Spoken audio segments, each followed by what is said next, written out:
All right, I am about to embark on my first over-the-road run of 2025, and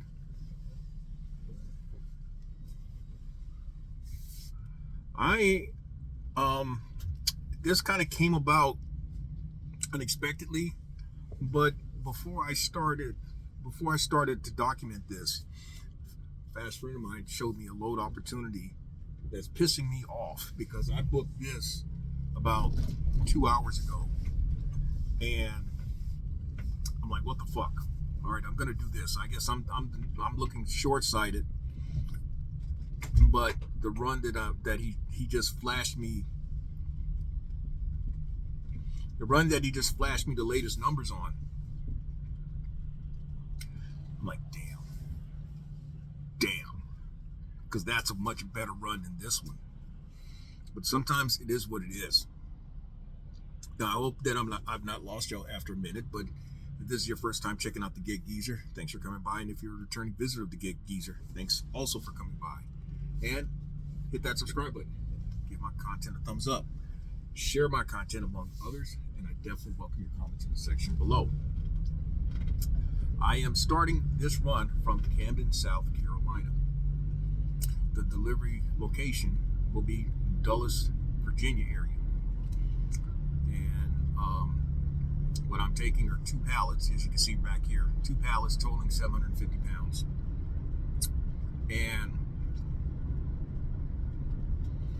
I want to say that the reason why I went after this run is because it's a distance run, 460 miles. The pickup location being like less than 30 minutes from the Geezer compound. But it's in a van, so I know it's going to be a much more comfortable ride.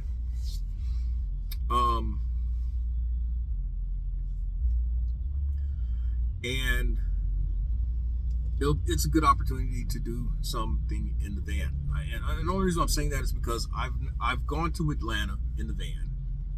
I've gone to Charlotte. I've gone to Greensboro, and those are good tests for the van since what had happened earlier in the year. This run, I'm not gonna say it's thirst money, but it's not really for the type of money that I often command. But it's not among the worst. I will say this much: this is with the same broker that I've described in recent Gig Geezer segments, in which they've played hard. They try to play hard ass on one set of numbers, and then I actually was able to book another load with them. In fact, it was 2 weeks ago in this segment of the Gig Geezer where I talked about earning $1,200 in a day. Actually, a little more than $1,200 in a day. But in recent attempts, when it comes to opportunities employing a sprint event, they really try to be tight on you. Well, the reason why I was able to get it this time, and for the money that I had asked for, is because it was getting later into the day, and they were unable to find somebody who had the qualifications that what they were looking for. And I think that was the main thing. They could not find someone who had the qualifications that they were looking for. And with the time element involved, they needed someone whom they can easily book the load with. Not so much as for their number, as it turns out, because I actually spoke to them twice. First time, I told them what my number was, and they basically said, okay, well, obviously I'm paraphrasing, I'm describing what happened. So we could not come to terms. So I told them, you got my MC number, and they're like, yeah, we got your MC number. They never called back. But then we spoke again, and then now they're asking, well, how far away are you? What's your macro point? What's your phone number that you use for macro point? And you're TSA-9 certified at TWIC, right? I'm like, yeah. Y'all got all that information. Okay. I need to call you back on another number, and I'll be sending you the rate confirmation sheet. That's pretty much what happened. Now, earlier today, I did a local run, so that kind of helps pad the numbers. And if I were to divulge numbers today, I have earned over $1,000 today, considering that it started out rather slow. And quite frankly, I did not leave the Geezer compound until like around noon today, thinking that it was just going to be a 0 day. I mean, I had all but resigned myself to it being a 0 day, and I was going to go back to sleep because I could have used the rest. I mean, I probably have been short on rest for quite a while. Now, the one thing about this particular run is, well, yes, this is basically a 7-hour drive. If it's 5:30 in the afternoon today, Tuesday, May 27, 2025, and if I drive straight through, I should get somewhere in the vicinity by midnight. And if I get there by midnight, well, hey, I got a chance to cop a rest somewhere, probably get a hotel room, and get up around 6:30, 7 o'clock, and drop off by 8 o'clock. That's what they ask. And I get basically a night's sleep, as opposed to the other run in which I would basically drive throughout the night. And while I would make more money, proportionally speaking. That's the same run that took something out of me just this past Friday night, Saturday morning. So there's always a trade-off with some of the decisions that you make. And so, yes, I'm thinking about how that run probably could go for some money. But then again, well, I'll just leave it at that. These things happen. It's nice, though, that I had an option, with that being with the box truck. This is in the van, in the Geezer van. It's a much more comfortable ride. It's a lot less taxing on the body. And I still have a chance to connect on something else tomorrow from the Washington, D.C. area. And while I'm at it, here's an opportunity to say hello to Driving with Ty and Nova Hustles. In fact, Nova Hustles and Driving with Ty have been guests on my live stream. I'm speaking. In fact, now, one thing I will say too is that while I am heading to the Washington, D.C. area, before I left, I spent probably about 45 minutes at the Geezer compound rustling shit together just in case if I'm out longer. Since this is my first over the road run of the year, I've had to pack up stuff that I had not packed up really since December. And the last time I'd done something like that, being December, that was on this particular run where I went from Charleston to Dallas. And I spent a night in Shreveport, Louisiana. In fact, I spent 2 nights in Shreveport. The first night going there, and then the second night I did my live stream with Mike Drop Barbecue that night. But I had stuff, I was pretty much prepared for an overnight scenario that time. I wasn't this time. And then there have been some other situations in which layover forced me to stay over a night. I had stuff with me. Well, this time I didn't. So anyway, the next time I'll check back with you is likely to be as I stop for gas somewhere in Virginia, probably near Ashland, Virginia, which is just north of Richmond. I think that's where my gas range is going to take me. It's going to take me somewhere into the Richmond area. And again, if you like the content that's been provided in this segment of the Gig Geezer or in any other segment, hit that subscribe button, give my content a thumbs up, share my content among others, and I definitely welcome your comments in the section below. So I decided to call an audible because it is later in the day. I'm up I-95, approaching some exits for Fayetteville, North Carolina. And it's actually about, I'm back to encounter some rain again. My thoughts are, I found out for myself after a fast friend had pointed out to me about how there was a run that I normally I'm in a position of booking and actually doing, had appeared to be going to bust for some good money today.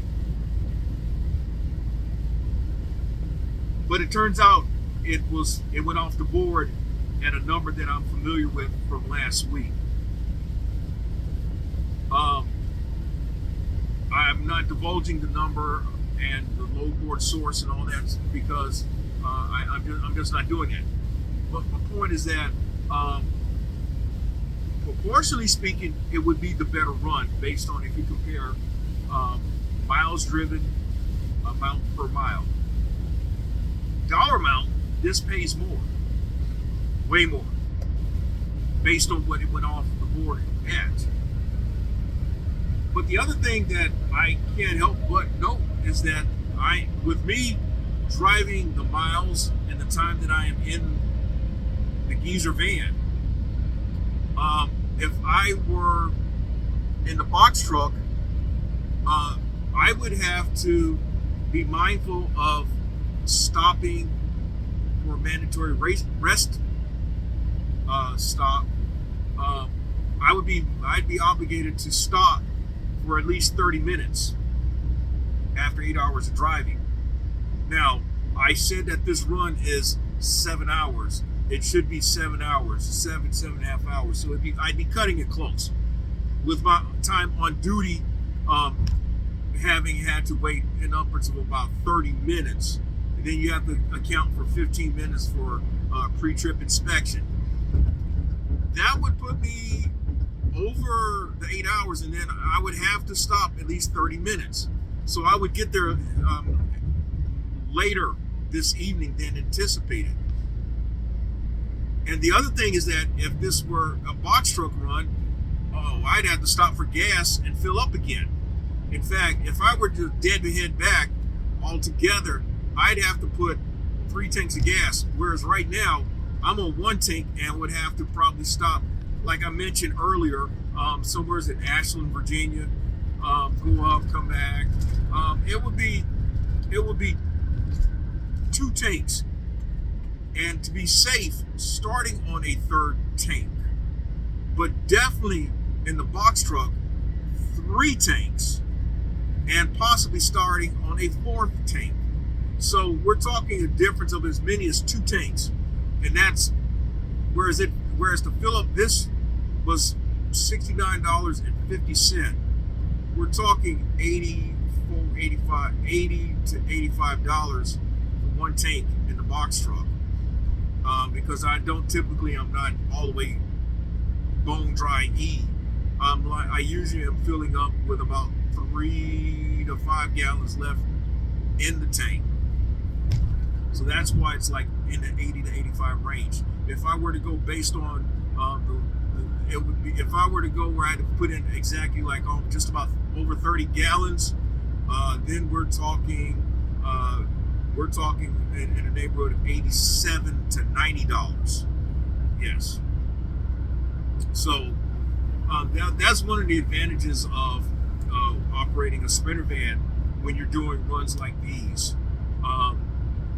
And again, when it comes to the hours, Sprinter vans run under the radar, according to FMCSA and USDOT.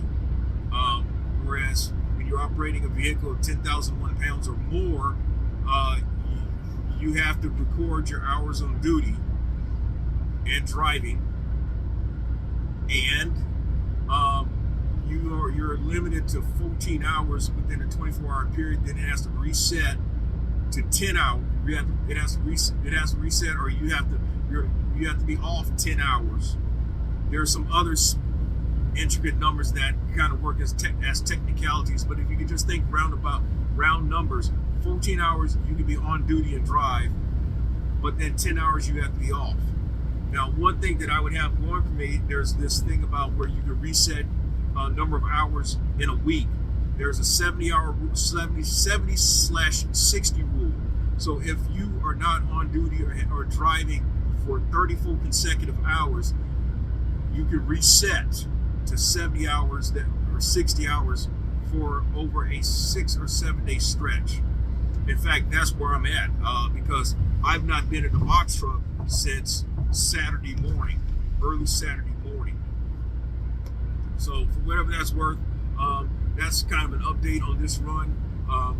More than likely now, the run will be probably in the morning in the Dulles, Virginia area, and we'll see what's going on then, because hopefully I'll be able to book something that'll take me back to South Carolina, or we may try to make it a true over the road jaunt. With that, if you like the content that's been provided in this segment or in any other segment, hit that subscribe button, give my content a thumbs up, share my content among others, and I definitely welcome your comments in the section below. All right, so it's the next morning, and I am about to leave the hotel. I am about 20 minutes away from the drop-off location, which is what I understand on the other side of Dulles Airport. So that's the big major international airport. Last time I came up this way was in 2023, and I managed to double up on a couple of opportunities. There was a run from Greensboro to Dulles, if memory serves me correct. And then I had something from Fort Eustis to Richmond, something to that effect. I mean, I remember going over to the Tidewater area to pick up or drop off. I think it was to pick up and then to drop off. I could be wrong, but I know it involved Fort Eustis. And we'll see what I can do in terms of making some additional monies. I missed out on a load opportunity already, in which I thought I did a nominal amount. Well, it was not nominal enough. But then again, as I will say anytime, any place, I'm not going to be fucking thirsty. I'm not going to pay somebody to move their shit. So we will pick up this conversation from the drop-off location. It's raining. It's cool. It's like 48 degrees here in fucking Chantilly, Virginia, or Northern Virginia. That's probably the best thing to say, is Northern Virginia area. And again, we'll see if I can make some. Alrighty, so I am done with this one. My time spent at this freight forwarder, as I found out, was all of about 15 minutes tops. It was fairly empty, weren't many trucks here. The way they do things is different from the freight forwarder that I've normally gone to in the Atlanta area. So you go inside into the shipping and receiving. You go in, you hand them the paperwork. They ask for your ID, your business name and all. And then they allow you to go inside and interact with one of their freight clerks, who then assigns a forklift driver to come over to where you are and unload your vehicle. In Atlanta, it's similar, but you don't have the free movement inside of the place. They pretty much keep you limited to a specific area, because many of these areas are secured, and so you only are allowed so much access. Hence why you're supposed to have a TWIC and a TSA-9 certification. So this one's in the books. My first true over the road run of 2025.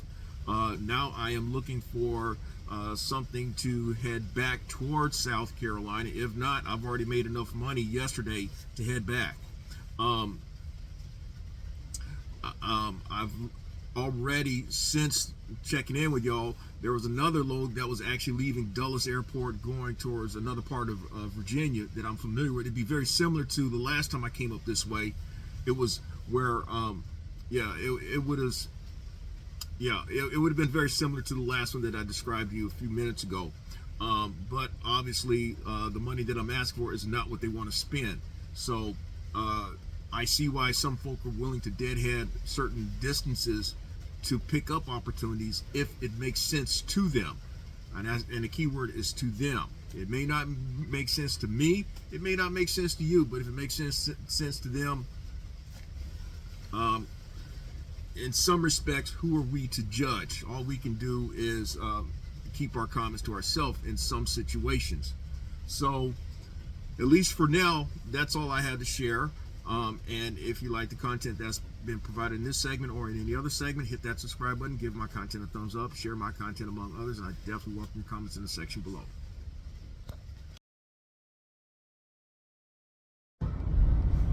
All right, so I am about 25 miles or so inside of the North Carolina border, having crossed the Virginia border. So that puts me roughly 4 hours away from the Geezer compound as I travel along I-95. And a couple of thoughts came to mind. That's the reason why I am updating this particular segment of the Geezer and somewhat closing out. I want to say up front that I understand, I've said this before, but I'm going to say it again.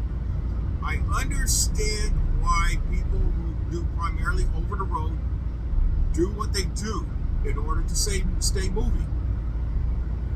Case in point, if I were over the road and looking for the next destination without the intentions of coming back to South Carolina, there is a distinct possibility that I'd still be at the Dulles Airport area waiting on an opportunity. But then again, there was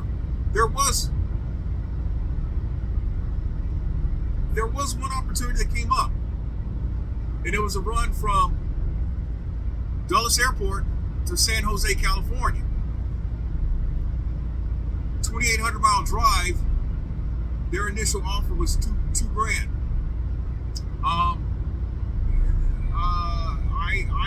I mean, I would be inclined, quite frankly, to be putting out there $4,500, at a minimum $4,500. But if you go based on what my history has been over the past year or so with brokers, 5,000 would be more like it. 500, 5,000. In fact, I'm gonna correct myself. I'd be asking for 5,000, knowing that I probably wouldn't even get it. The most that they probably come up to is about 2,500 to $3,000, and then it's like take it or leave it. And then that'd be a run that I just wouldn't do. Driving clear across country for that type of money, knowing that we're talking six to 7 tanks of gas just to get there. Okay. And then who knows what else can happen along the way. Do you drive the entire time? Do you sleep in your van, or do you get a hotel? I mean, I got a hotel last night, $84 and change. I'm okay with that because I knew that I needed to cop a snooze somewhere, and I couldn't do it in the van. Well, I could do it across the front seat, but no, that's just not the way I typically do things anyway. I do get that when you're out there on the road, you're trying to save as much cost as you can, and hotels are a luxury. Gas, well, I mean, I guess you get the best priced gas. That's a nice way of saying it. So that means if you get Happy Face brand, you may get Happy Face brand. Personally, I don't put Happy Face in my vehicles, none of them. And I will go as far as to say, I believe that's one reason why my vehicles have lasted for as long as they have, because I don't put Happy Face gas in my tank.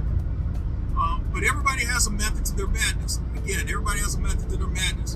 And if I were over the road, I admit that I'd probably have to do some revisions of my strategy if I want to stay moving. So then, I can't really argue somebody down. But I guess as an observer, as someone who is checking out their content, I'd have a problem with going along with somebody if they were to have been presented an opportunity with a run for 460 miles they would probably put $500 and be bragging about the shit. Be bragging about it. I got the bag, $500. I got 500. No. Okay, you got five bills, man. You could have got more. That would be my thinking. You could have gotten more, a lot more. So, again, I can't tell you how to, I've shown you how I bid. I've showed you in past segments of the Gig Geezer how I bid on things. And I'll reiterate on this particular run, I told them I was 40 minutes away from the pickup location. I've got the credentials. This is my number. That's what I did, man. It wasn't a bunch of going back and forth. That's what I did. Took a couple of 2 or 3 phone conversations, but I got the bag too. A lot more than what a lot of other people would get it for. So, I'm open to doing over the road opportunities, but I know it would be difficult for me to be out there for any sustained period because of my unwillingness to go along with just any offer that's out there. And then I'd have to be mindful of where I'm going. I thought that there had been a lot more action out of the Washington, D.C. area today. It wasn't. But then again, we're in different times now. And for all I know, there's a lot of shit that's affecting what's going on out here. So that's all I have to share for sure with this segment of the Gig Geezer. If you like the content that's been provided in this segment or in any other segment, hit that subscribe button, give my content a thumbs up, share my content among others, and I definitely welcome your comments in the section below. I'm Inwood Lane, as always, may your grind and may your hustle continue.